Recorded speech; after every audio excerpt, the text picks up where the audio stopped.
O Senhor esteja convosco.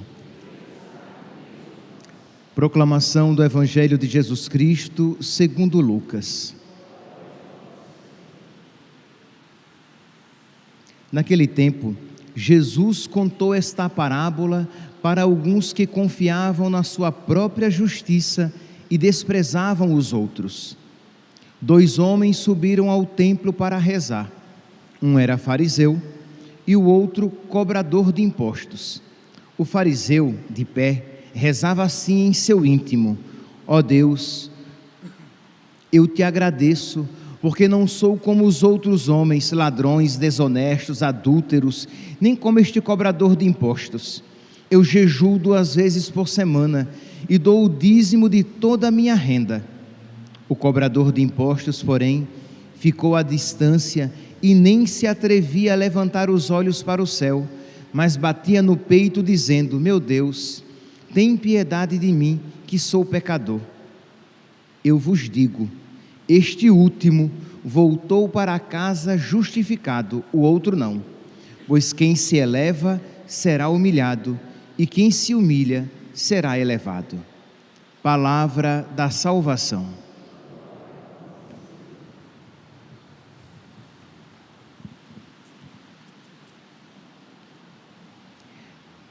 Caríssimos irmãos e irmãs,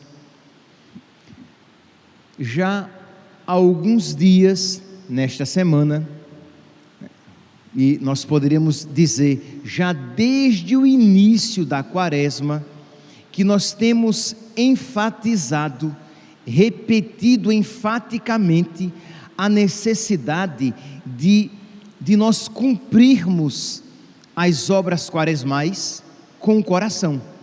Durante o tempo da Quaresma, nós fazemos mais intensamente aquilo a que somos chamados a fazer durante todo o nosso tempo.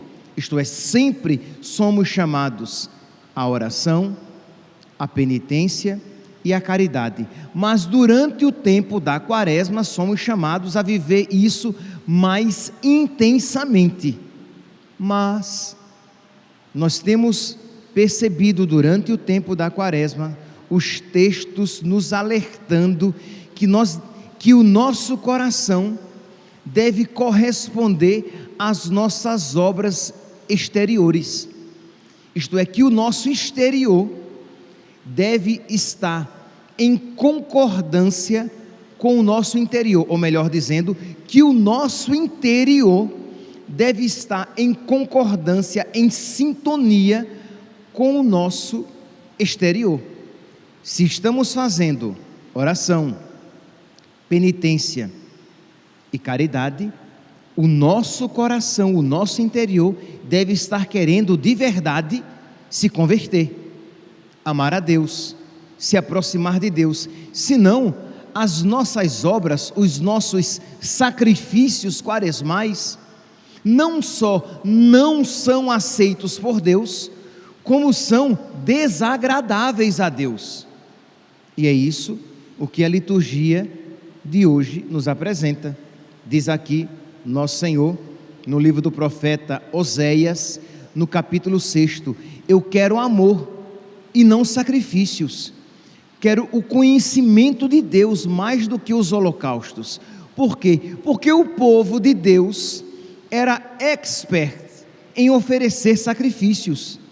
O povo de Deus, neste contexto aqui, não deixava de realizar os holocaustos, isto é, as obras exteriores estavam em dia, mas o coração tão longe de Deus.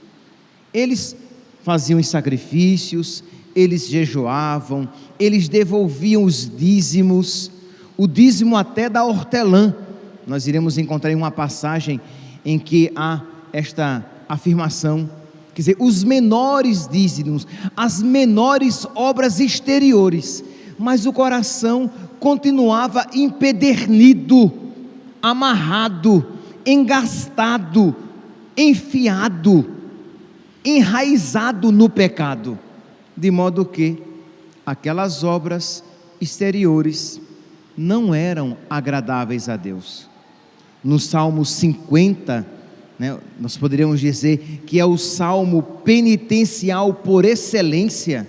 Nós iremos ouvir aqui: pois não são de vosso agrado os sacrifícios, e se oferta um holocausto, o rejeitais. Por que é que esses sacrifícios não são agradáveis a Deus? Porque eles não procedem de um coração penitente, porque eles não procedem de um coração que quer se converter, mas é apenas algo, como nós gostamos como nós usamos a expressão, para inglês ver, algo pro forma.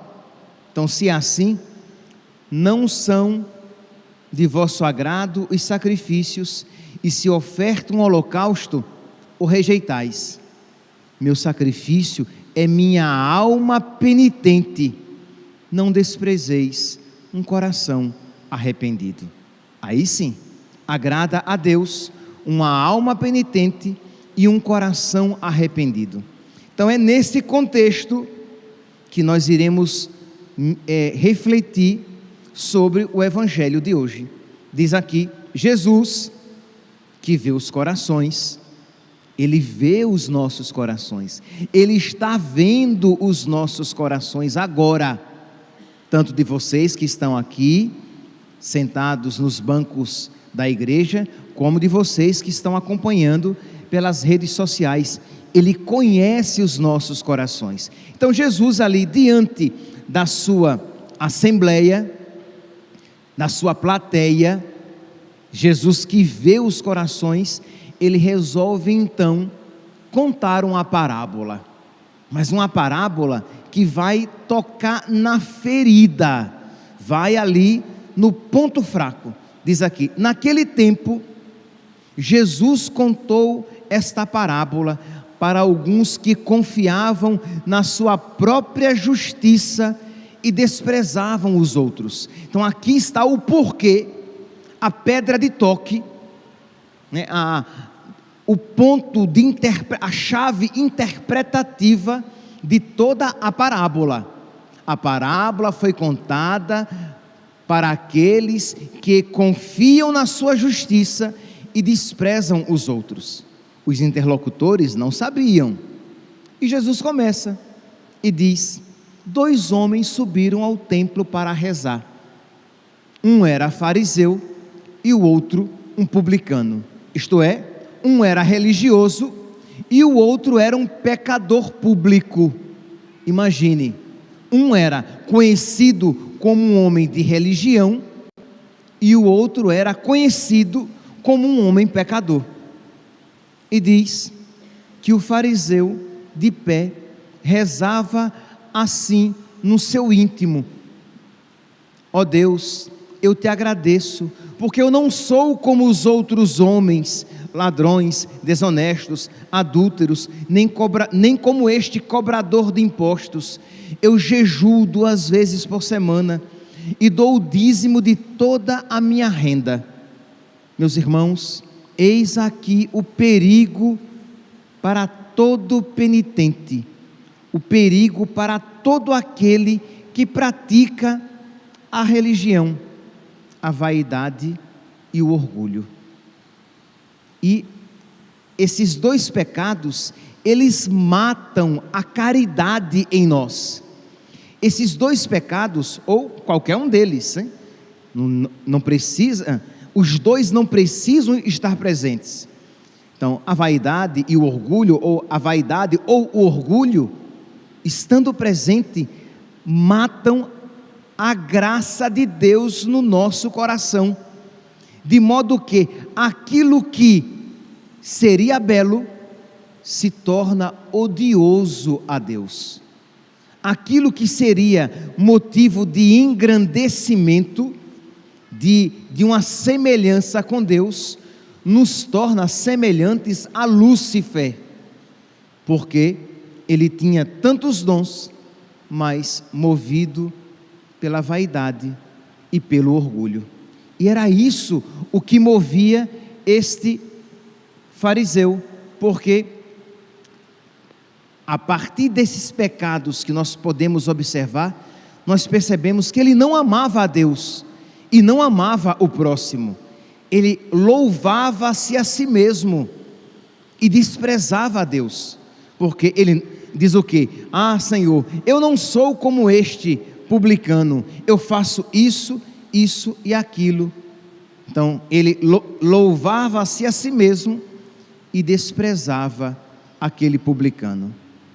Aí você pode dizer, mas padre, tudo bem, é verdade que a vaidade e o orgulho mataram a caridade no coração do fariseu, mas a caridade estava viva também no coração do publicano?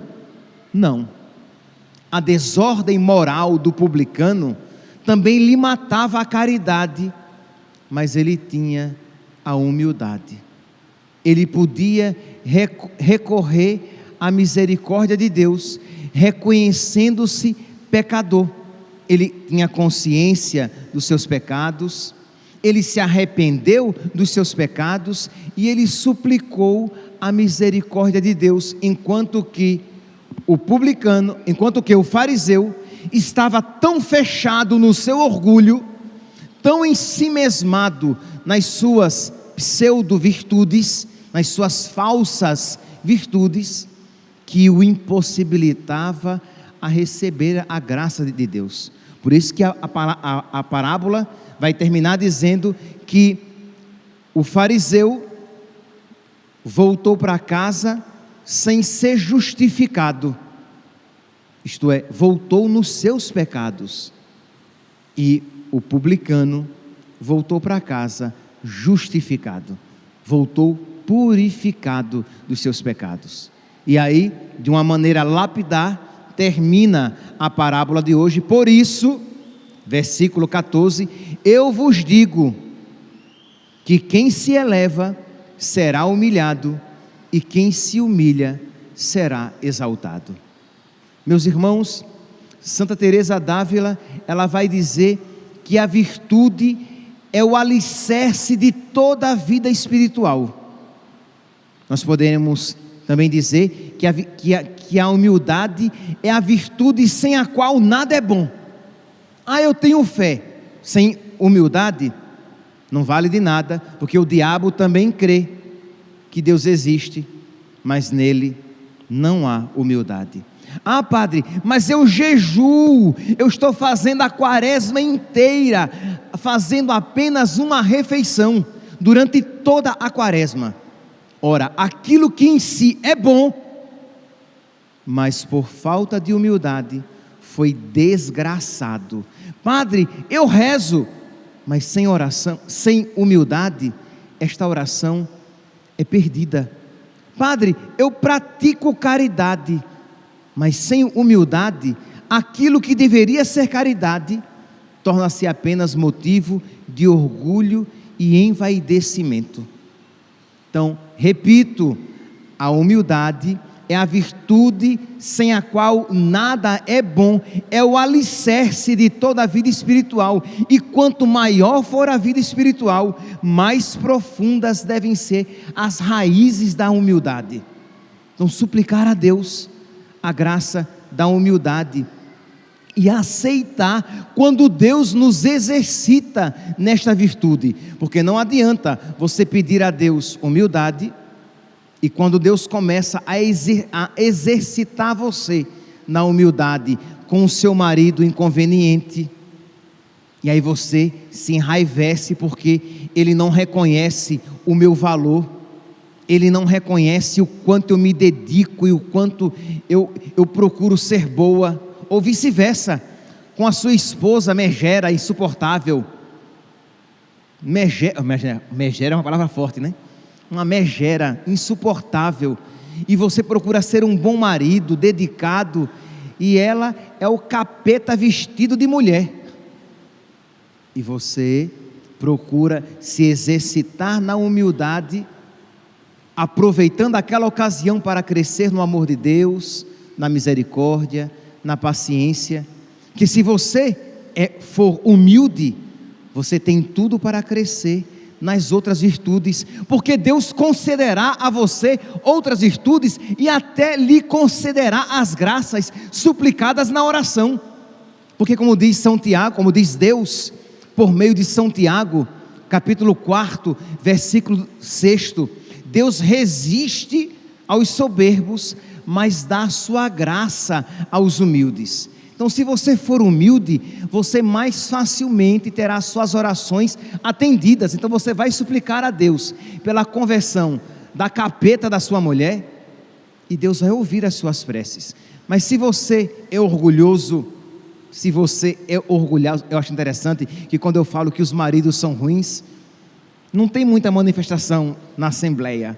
Mas quando eu falo que a mulher é a capeta, aí todo mundo fica meio ouriçado. Vocês se acham boazinhas, né? Eu sei. Ou melhor, os seus maridos sabem. Pois bem, então quer dizer, mas se você é humilde, você alcançará de Deus graças sobre graças, porque Deus sabe que as graças concedidas ao humilde o farão crescer ainda mais na humildade, porque ele sabe que não merece aquelas graças, porque ele sabe que ele é um pecador miserável, que ela é uma pecadora miserável, e que Deus é bom, e que não nos trata segundo os nossos méritos. Virtude esta que, se estivesse presente no coração do fariseu, o faria virtuoso de fato, se ele dissesse: meu Deus, se este publicano tivesse recebido as graças que eu recebi, ele seria muito mais santo que eu. Esta frase é de Santa Teresinha do Menino Jesus. Se este pecador, se você vendo uma prostituta, um drogado, um ladrão, um estuprador, se você vendo aquele miserável pecador, você dissesse: Jesus, mas se ele recebesse tantas graças que eu recebi, ele seria muito melhor do que eu. Isso faz com que você se coloque no mesmo nível do pecador e tenha misericórdia dele, e suplique a misericórdia para ele. Mas se você diz: mas eu não sou como este publicano pecador, eu sou muito melhor porque eu faço isso, isso e aquilo, eu rezo o terço, eu jejuo, eu vou à missa todos os dias, e aí você tem toda uma lista que parece fazer você merecedor, merecedora de graças e virtudes.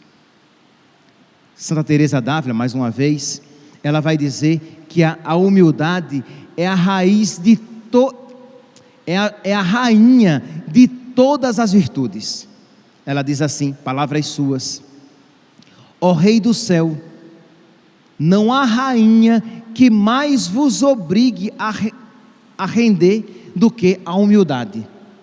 Isto é, a humildade faz com que Deus se renda e com que Deus conceda tudo àquele que é humilde.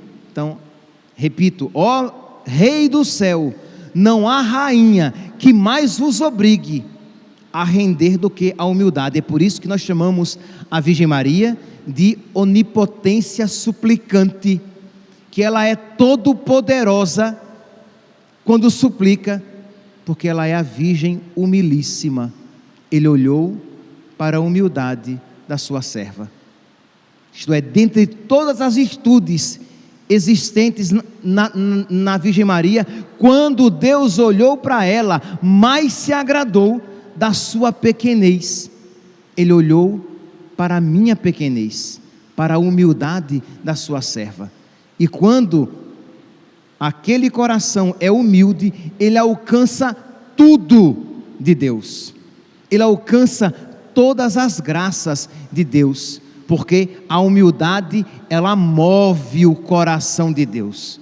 Continua Santa Teresa d'Ávila: do céu, a humildade, do céu ela vos trouxe as entranhas da Virgem. Isto é, Deus aceitou se humilhar, a kenosis de Deus, o rebaixamento de Deus, no ventre da Virgem Maria, fazendo-se um de nós, sem deixar de ser o que era, tornou-se o que não era, sem deixar de ser Deus, tornou-se homem, sem deixar a Trindade, começou a habitar como pobre criatura entre os homens pecadores. Então, do céu a humildade vos trouxe as entranhas da Virgem, e também por ela é que vos atraímos as nossas almas. Isto é, também pela humildade que nós atraímos Deus para habitar nos nossos corações. Mas se formos orgulhosos, nós teremos as portas do nosso coração fechadas para Deus. Se alimentarmos a vaidade, o orgulho em nós, Deus, por amor e misericórdia, não nos concederá graças, porque se nos conceder, tornar-nos-emos mais orgulhosos e vaidosos. Então, porque Deus nos ama, Deus resiste os soberbos. Percebe que não é por falta de amor de Deus, mas se aquela criatura já é tão orgulhosa e vaidosa, com aquele tiquinho de pseudo-virtude que tem, se eu torná-lo mais virtuoso, mais orgulhoso ele será, porque não tem humildade, virtude sem a qual nada é bom. Continua Santa Teresa e termino. Por isso, mais vos possuirá quem mais humilde for, e vos possuirá menos quem menos tiver humildade. Meus irmãos, eu não preciso dizer qual deve ser a súplica do nosso coração neste sábado, neste final da terceira semana da Quaresma.